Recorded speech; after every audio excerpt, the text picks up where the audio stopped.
নমস্কার, কেমন আছো তোমরা সবাই? আমি রুবি, নর্থ বেঙ্গল থেকে। তো সকল আমার বঙ্গ ইন্ডিয়ান ফ্যামিলি মেম্বার্সদের নববর্ষের অনেক অনেক শুভেচ্ছা ও অভিনন্দন। বড়দের জানাই আমার প্রণাম আর ছোটদের অনেক অনেক বুক ভরা ভালোবাসা। তো এবারেও আগের বছরের মতো কিন্তু নর্থ বেঙ্গলেই কেটেছে আমাদের নতুন বছরটা, বাট খুব ভালোভাবে কেটেছে। বছরের প্রথম দিনটা ভীষণ আনন্দ করে কাটিয়েছি। চলো তাহলে আর দেরি কিসের, ব্লগটা শুরু করা যাক। এখন কি আর আগের মতো আছে বলো? সারা বছর ধরে চলছে আমাদের শপিং, তাও ওই লাস্ট মোমেন্ট যে কোনো পুজো পার্বণের আগে সেই শপিংটার কিন্তু মজাই আলাদা। তাই পয়লা বৈশাখের আগের দিন একবার আমরা চলে গেছি একটু ম্যাক্সে, তিনজনের একটু কেনাকাটা করে একেবারে ভুড়িভোজ করে কিন্তু বাড়ি ফিরেছি। আর আজকে তো রাতে ঘুমানোরও কোনো চাপ নেই, বিকজ অগ্নিবেশের বাবারও ছুটি, অগ্নিবেশেরও স্কুল ছুটি। তাই রাত 1:30 থেকে আমাদের মুভি চলেছে সকাল 5:30 অবধি, তারপরে ঘুমোতে গেছি।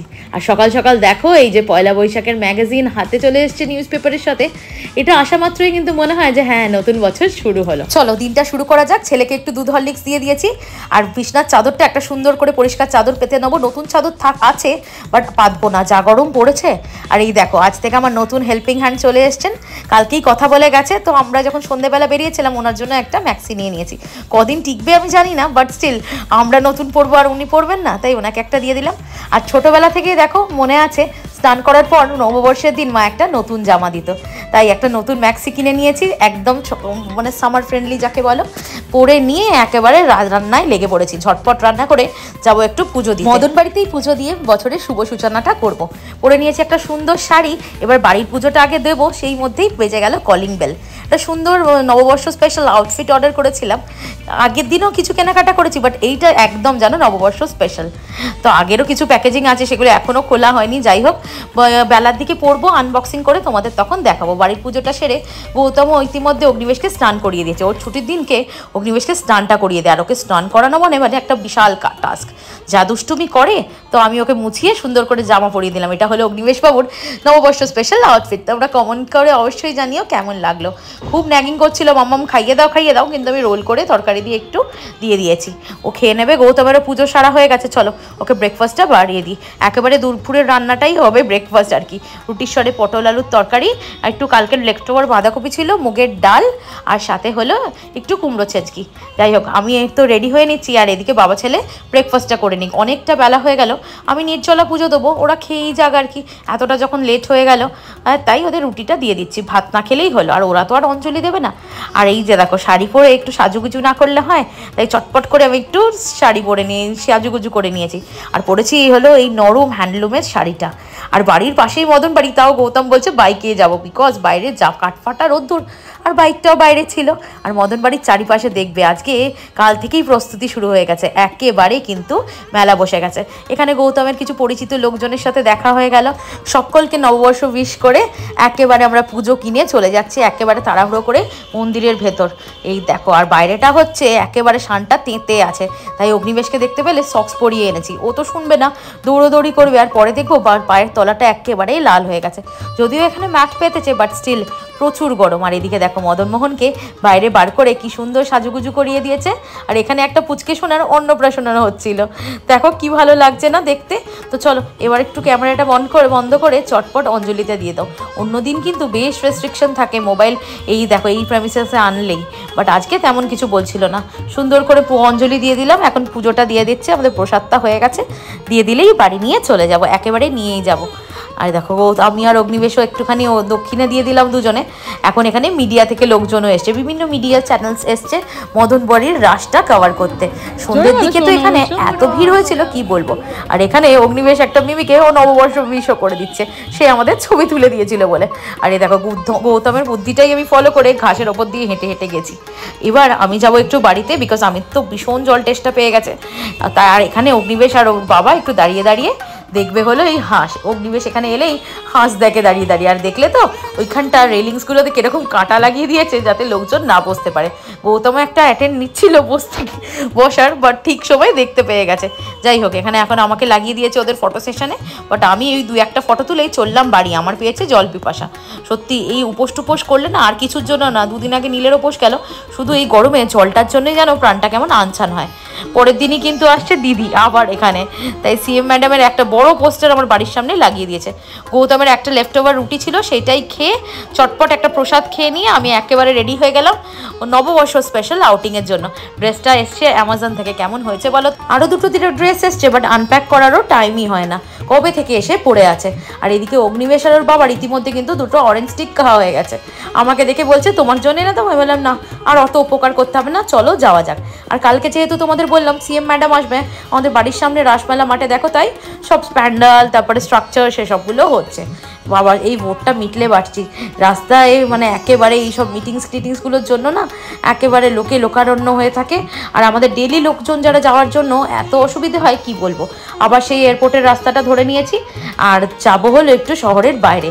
গৌতম সকাল থেকে বলছিল কার্ডটা আনবো, এখন লাস্ট মোমেন্টে বলছে যাবো, এত কুড়ে হয়ে গেছে কি বলবো। আর কিছু বলাও যায় না, সেই গারাজ থেকে আবার আনতে যেতে হবে, একটু দূরই আছে বাড়ি থেকে। তার থেকে বাবা আর সারা সপ্তাহ যা হেক্টিক যাচ্ছে ওদের, এই ভোটটার নাম এটা অবধি সত্যি শান্তি নেই। অফিসের কাজ, বাইরে যাওয়া ইন্সপেকশনে, আবার তার উপরে এই ভোটের ডিউটি। এই 19 তারিখটা যাওয়া হয়ে গেলে আমরা বাঁচি। তো শহরের বাইরেটা অনেকটা ঘোরাঘুরি করে এখন আমরা চলে এসেছি একটু খাওয়া দাওয়া। বাড়ি থেকে তো ব্রেকফাস্ট করে এসছে, বাট স্টিল গৌতমের তো না খেলে হয় না। আর ওকে একবারে খেতে দিলেও পেট ভরে জীবনে কোনো দিন খায় না, একটুখানি পর বেরোলেই ওর খিদে পেয়ে যায়। তাই আর এদিকে নিয়ে নিয়েছে ও কচুরি। আমরা প্রথমে বলেছিলাম খাবো না, বাট এত টেস্টি ছিল, বিশেষ করে এই চাটনিটা ছোলার ডালটা দিয়ে জাস্ট অসম লাগছিল।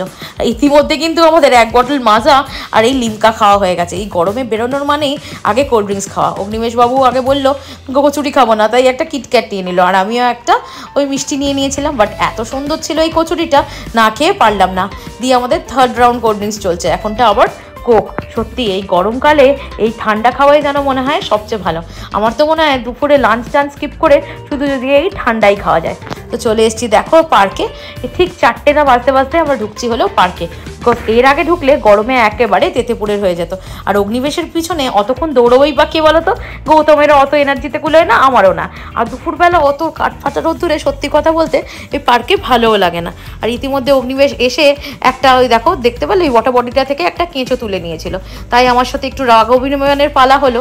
তোমরা তো জানোই ও কেমন মানে পছন্দ করে, পোকামাকড় পছন্দ করে, আর সব জায়গা গেলেই ওরকম পোকা তোলে। বলো ভয় লাগে না কোন পোকা কামড়ে দেবে না দেবে? আর এদিকে এখন একটুখানি মুডটা ঠিক হয়েছে বকা খাওয়ার পর, তাই একটু আমাকে হাফ করে সরি বলে দিল। বাট ওই সরি অবধি, আবার নেক্সট যখন আসবে ঠিক আবার পোকা তুলবে। আমি জানি মানে পোকা ধরা যে ওর কী বিশাল হবি, তোমাদের কি বলবো। তোমাদের যদি জানা থাকে বলো তো কী করে ওর এই নেশাটাকে কাটানো যায়। কিছুতেই কাটছে না, যতই বকি যতই মারি যা খুশি করি কিছুতেই ওর এই নেশাটা কাটছে না। আবার তো আগে বাড়ি নিয়ে আসতো, এখন তো আমি একেবারে মানে রাজি হই না বাড়িতে আনার জন্য। আগে নইলো একটা ছোট্ট এসে কন্টেনারে ভরে রাখতো, তাকে খাওয়াতো দাওয়াতো রেখে দিত, এইসব করতো, খুলে খুলে দেখতো কন্টেনারটা। যাই হোক ওয়েদারটা কিন্তু এখন ভীষণ প্লিজেন্ট হয়ে গেছে। 4টে থেকে 6টা 2 ঘন্টা বেশ ভালোই কেটেছে এই পার্কটাতে। আর বেশ অনেক কিছুই আছে, বাট ওই টয় ট্রেনটা যেটা চাপতে আমরা মেনলি এসেছিলাম সেটাই কিন্তু আজকে বন্ধ। টয় ট্রেনটা থাকলে বেশ ভালো লাগে, এই পুরো পার্কটাকে ঘুরিয়ে একটু দেখা যায়। আর অনেকটাই বড় পার্কটা, কিন্তু আমরা এই পার্ক চিলড্রেন্স জোনটা আর ওই ছোট্ট একটা ওয়াটার বডি আছে যেটাতে বোটিং হচ্ছে, তো সেটাই সেই দিকটাই আশেপাশেটা বসেছিলাম। এদিকে অনেক গাছপালা আছে, তো বেশ হাওয়াও দিচ্ছে। আর অগ্নিবেশেরও সব পাপার সাথে সব কটা রাইডসই প্রায় চাপা হয়ে গেছে। অনেকই ছোটোখাটো করে রাইডস ছিল, খালি ওই পাশের দিকে ছিল হলো জিমের রাইডসগুলো, সেটাতে আর নিয়ে যায়নি। আর এইদিকে চিলড্রেন্স পার্কটাতে এখন ভীষণ ভিড় জমে গেছে। আর এইদিকে দেখো ওই জন্যই বলে বাচ্চা। অগ্নিবেশবাবু এখন স্লিপ থেকে নেমে দাঁড়িয়ে আছে, কে নাকি ওকে ঠেলে দিয়েছে, তার সাথে এখন বলবে কেন ঠেলেছি ওকে। আমরা না কি মজা পাই ওর এই অ্যাক্টিভিটিগুলো দেখতে। এই যে এই ছেলেটাকে দেখো নামতেই ধরেছে পাকড়াই করে, কি বলবে না কেন আমাকে ঠেলে দিয়েছিস। সত্যি আমরা খুব এনজয় করি এই জিনিসগুলো ওর দেখতে। খুব একটা যে আমরা ওকে বকাঝোকা করি সব কিছুতে তা কিন্তু নয়, খালি একটু মিসবিহেভ করলে কারোর সাথে, যেটা ও খুব একটা করে না তাহলেই করি। আর ইতিমধ্যে ও একটা স্কুলের বড় দাদাকে দেখতে পেয়ে গেছে, দেখো গিয়ে আবার তাকে নববর্ষ উইশ করে এসছে, দুজনে একটু খেলায় করে নিয়েছে। আর এদিকে তার মা আবার তাকে টেনে টেনে নিয়ে গেল, নাহলে অগ্নিবেশের ইচ্ছা ছিল বেশ কিছুক্ষণ তার সাথে খেলার। যাই হোক আমাদের সাথে যতই খেলো, গৌতম আমাকে ভালোই সাথ দেয়, বাট স্টিল ওদের তো নিজের সমবয়সী বাচ্চাদের বেশি পছন্দ না। এখানে বাবা ছেলে একটু গাছেও উঠে নিল। আর এইদিকে এখন ও সব কটা রাইডস করবে। এই রাইডসটা তখন প্রচুর ভিড় ছিল, এখন তাই করতে লেগে গেছে। গৌতম মাঝখান দিয়ে নামিয়ে নিয়েছে, অনেক টাইম লাগছে বলে আবারও ফার্স্ট থেকে মানে দুটো এরম হার্ডল হার্ডেলস আছে, 2টো হার্ডেলস কমপ্লিট নিজে নিজে করলো, দিয়ে দুজনে আবার তালি মারলো কেমন দেখো বড়দের মতো। সত্যি এরা কি তাড়াতাড়ি বড় হয়ে যায়। আবার পাশে একটা মাছ ছিল অ্যাকুয়ারিয়ামে, নোংরা একেবারে অ্যাকুয়ারিয়ামটা, তার মধ্যে আবার গোল্ড ফিশ খুঁজে পেয়েছে, সেটাকে আমাদের টেনে নিয়ে গিয়ে আবার দেখানো হলো। আর এখানে এখন জাস্ট 15টা মিনিট বাকি আছে বন্ধ হওয়ার পর, তারই মধ্যে দেখতে পাচ্ছ এখনও কিন্তু শয়ে শয়ে লোকজন এখনও আসছে। তো এখন বিকাল বিকাল হয়ে গেছে, কি ভালো লাগছে না ঘুরতে, 6টা মতো বাজে। আমরা একটু লিচি ড্রিঙ্ক খেতে খেতে এখন বাড়ির সামনেই প্রায় চলে এসেছি। আর আমার বাড়ির পিছনে এরকম ফুলের দোকানগুলো খুব সুন্দর লাগে। ইতিমধ্যে রাইট সাইডে আমাদের বাড়িটা পেরিয়ে এখন আবার মদন বাড়ির দিকে এগিয়ে যাচ্ছি। আর যত দেখো বিকাল বাড়ছে মদন বাড়ির ভিড়টাও কিন্তু তত বেড়ে যাচ্ছে। আর আস্তে আস্তে রাস্তার দুপারের পাশে কিন্তু মেলার দোকানগুলো সব সেট আপ সকাল থেকেই হয়ে গেছিলো, যেগুলো বাকি ছিল সেগুলো আবার সেট আপ হয়ে যাচ্ছে। অনেক গাড়ি, অনেক দোকানপত্র সব কিন্তু লেগে গেছে। আর পাশের দেখতে পাচ্ছ অপোজিট সাইডে বায়ার দিকে লাইট লাগানো আছে বৈরাগী দিঘি। আমি আর অগ্নিবেশ মাঝে মধ্যেই আসি, ভিডিও টিডিও বানাই। বৈরাগী দিঘিতেও কিন্তু বেশ ভিড় আমরা দেখতে পাচ্ছি। আমাদের এখন ইচ্ছা আছে সাগর দিঘির দিকে যাওয়ার। সাগর দিঘিতে নামবো না, কিছু খাবার তো নেই এখন, আজকে তো নিরামিষ খাবো বলেই ঠিক করেছি, যেহেতু পুজো দিয়েছিলাম সকালে বছরের প্রথম দিনটা। তো যাই হোক, ওই দেখো রাস্তাঘাটে এরকম এক্সিবিশনও হচ্ছে কিন্তু। আর এই যে সাগর দিঘিতে এসে গেছি, আর এটা হচ্ছে সাগর দিঘির পার্কটা, দেখো বাঁদিকে। এটাও ছোটোখাটোর মধ্যে বেশ সুন্দর একটা পার্ক। আর আজকে তো একদম ভিড় যেন উপচে পড়ছে।